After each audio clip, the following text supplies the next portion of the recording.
అమ్మా ఏందే? అది కాలేజ్లో ఎగ్జామ్ ఫీజు కట్టాలమ్మా, పైసలు కావాలి. నిన్ననే చెప్తే కన్నే ఇస్తానే.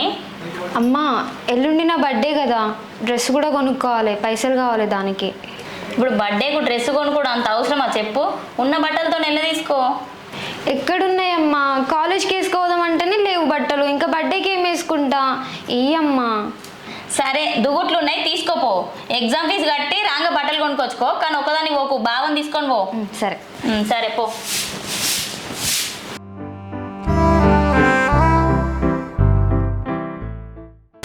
మా బావ ఉన్నాడో లేడో నా ఇంట్లో.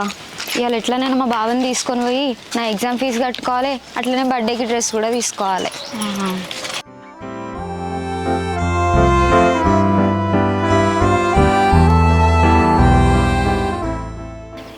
ఏంద్రా ఊకే నీతో కొలుపు నాకు? చెప్తున్నా కదమ్మా, నాకు కొన్ని పైసలు ఇవ్వమని.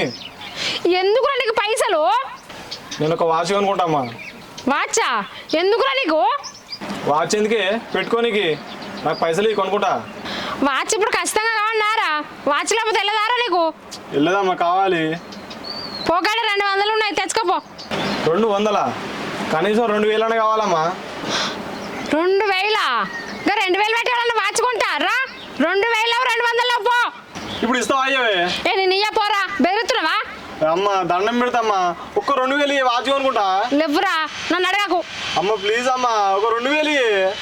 2000 2 రూపాయలు లేవు, ఏం చేసుకుంటా వేసుకోపో. జర దండం పెడుతునే ఇయ్యే, జర వాచ్ కొనుక్కోవాలి. నా దగ్గర లేవురా, ఆ 200 ఉన్నాయి తీసుకో, లేకపోతే లేదు, ఏమన్నా వేసుకో ఇక. అమ్మ అట్లా కాదమ్మా. అమ్మ అమ్మ జర ఇయ్యే.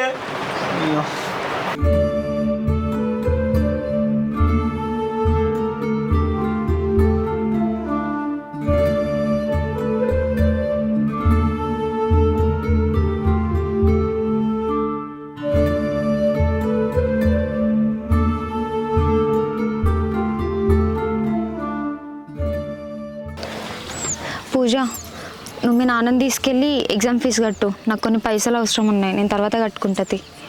ఓ మెంటల్ దానా, మీ అమ్మ ఎగ్జామ్ ఫీజు కట్టమని చెప్పి పైసలు ఇచ్చింది కదనే, ఏం చేస్తావే? అవన్నీ నీకు అనవసరమే, నాకు ఏ డ్రెస్ వద్దు, ఏ ఎగ్జామ్ ఫీజు వద్దు, నేను తర్వాత కట్టుకుంటుంది. పాపోదు. సరే.